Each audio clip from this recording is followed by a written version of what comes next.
This story rings true to me for some reason. I really, really hope it's wrong. But this guy predicted the coup in Ukraine months before it happened. He was wrong about he said it was going to be at the start of the Sochi Olympics. It was at the end of the Sochi Olympics, so he missed it by a few weeks, but he predicted that it would happen when really no one was talking about it. So kind of makes me put some weight into what he's saying now, and what he's saying now is that the U.S. is going to fake a nuclear, or they're going to launch a nuclear explosion in Ukraine and blame it on Russia, which is just, I wouldn't put it past the U.S. government to do that. And it immediately made me think of the Chinese moon rover picture that had that mushroom cloud over Eastern Europe. Just another piece of evidence to add onto the pile. Apparently, the ESA, who helped with that rover mission, or China, or both, knew of this American plan. So again, like I said, this kind of rings true. But, I mean, come on. Nuclear war, guys. And all just to destabilize the EU-Russian relationship. Ukraine is a pretext, a U.S.-led NATO platform, a dysfunctional criminal Washington-installed neo-Nazi regime. All right so far. Economically bankrupt, with no legitimacy whatsoever, dependent on outside support for survival, America's newest colony. Controlling policy, calling the shots, what Washington says goes. Kiev's stooge regime salutes and obeys, otherwise it's replaced. Color Revolution 3.0 installing another. All right so far. Why did the Ukrainian crisis happen? Delyagin asked. What is the fundamental reason why the Americans get in so deeply? Because Washington, China, and the EU are the three major global players. Destroying EU cooperation with Russia eliminates it as an independent participant in global competition, which is what we see now. This would leave America and China the two remaining dominant world players if the EU and Russia split. A real Cold War exists. Hot war in Ukraine. EU-Russian trade is important. European sentiment favors restoring relations. Washington wants Russia ripped from Europe. Unsuccessful so far, the MH17 false flag provocation failed. Russia had nothing to do with it, nor Donbass freedom fighters. Ukrainian Sukhoi 25 warplane cannon fire was responsible. Verifiable satellite radar data showed it as aircraft tailing MH17 before destruction. Fuselage penetration holes were consistent with cannon rounds. The sequel is coming, said Delyagin. There will be another provocation. We've got some information indirectly confirmed from the West. So his inside information is, the Ukrainian army goes on a fake offensive. It pretends to attack. Soldiers carry out a massive artillery preparation. Then a tactical nuclear warhead explodes in the zone of the offensive of the Ukrainian army. Russia is blamed, unjustifiably. Perhaps to no avail. America alone used nuclear weapons. Doing it again is not so difficult, said Delyagin. Estonia's Paldiski port has warehouse-stored radioactive waste. U.S.-led NATO reportedly delivered radioactive cargo, not waste to be disposed of. The scheme goes like this, said Delyagin. Unable to blame Russia for MH17, we will explain to everyone that the damned Russian barbarians had used nuclear weapons against the defenseless Ukrainian army. Putin gets blamed. No one in Russia can deploy a tactical nuclear weapon without a direct order from the Supreme Commander. At issue is destroying EU-Russian relations, disrupt trade, sever normal political ties, perhaps block Russian media in Western countries and Japan. Given the infinite cynicism of our American, as many say, colleagues, nothing too outrageous is beyond their scheming. Even detonating a nuclear device.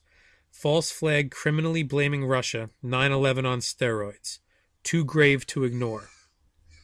With no evidence to photograph for forensic examination, unlike MH17, to prove it's not us. Attempts so far to blame Russia for Ukrainian crisis conditions failed. Evidence, or lack of it, debunked Western claims. Nuclear detonation is different, said Delyagin, leaving no fingerprints, perhaps before Christmas for holy day shock value. Delyagin predicted Ukrainian coup, expected it last February on Sochi Winter Olympic first day. It came at the end, 2 weeks later on February 22nd. Whether he's right or wrong about a nuclear false flag remains to be seen. Lunatics in Washington make anything possible. The unthinkable could follow mass nuclear casualties, perhaps successfully isolating Russia, then direct East-West confrontation. Conflict launching nuclear war. What decades of mutually assured destruction prevented, perhaps no longer. It remains to be seen, not for long, if Delyagin before Christmas scenario proves right. Illegitimate oligarch President Petro Poroshenko is Washington's man in Ukraine, a convenient stooge obeying orders on command. Intending more war, his phony regime of silence is head fake deception. Saying it helps him regroup, build troop strength, rearm, restore combat readiness, prepare for more conflict on orders from Washington. Current conditions reflect the calm before the storm, whether by nuclear false flag deception, another U.S. Kiev provocation, or other pretext remains to be seen. It bears repeating, Washington wants pro-Western stooge governance replacing sovereign Russian independence. Its master plan calls for world conquest, perhaps using nuclear confrontation to achieve aims, madness by any standard. One potentially much more dangerous, de-escalation is vital, when things risk spinning out of control, sparking more serious confrontation. Risks too dangerous to permit, Washington bears full responsibility. Fueling anti-Russian sentiment is unacceptable. Gorbachev believes time remaining to change things, at the same time knows what Russia faces. Washington needs enemies, said Gorbachev, to exert pressure. Can't live without it. They are still enslaved by their old policy. Ukraine is America's pretext for whatever follows, for its anything-goes policy, for sparking East-West confrontation, what no responsible government would permit, what Washington prioritizes. Furthering its hegemonic aims, it bears repeating, madness by any standard. And then at the very beginning of the article I just read, there was a link which takes you to the actual text. And so I clicked on it, and here I'm going to highlight a few paragraphs that he actually said. He said, the point is, the Ukrainian army goes on the offensive. Yes, it doesn't have the strength for the offensive, and the level of demoralization is monstrous. Therefore, it pretends to attack. Valiant soldiers carry out a massive artillery preparation, and all the Western media, not to mention Ukrainian, shout in unison about the liberation of another 300 square meters of Donetsk airport, for example. After that, a tactical nuclear warhead explodes in the zone of the offensive of the Ukrainian army. Then everyone shouts that the monstrous Russia used nuclear weapons. Conversations about changing our military doctrine are moving in that direction. The liberal intelligentsia is already hysterically screaming about it. This is that which will be extremely difficult to clean up from, that which our military is not capable of in principle, even theoretically, and that which is quite normal for the Americans, because both times of the use of nuclear weapons in the history of mankind, it was them. To use it the third time is not so difficult.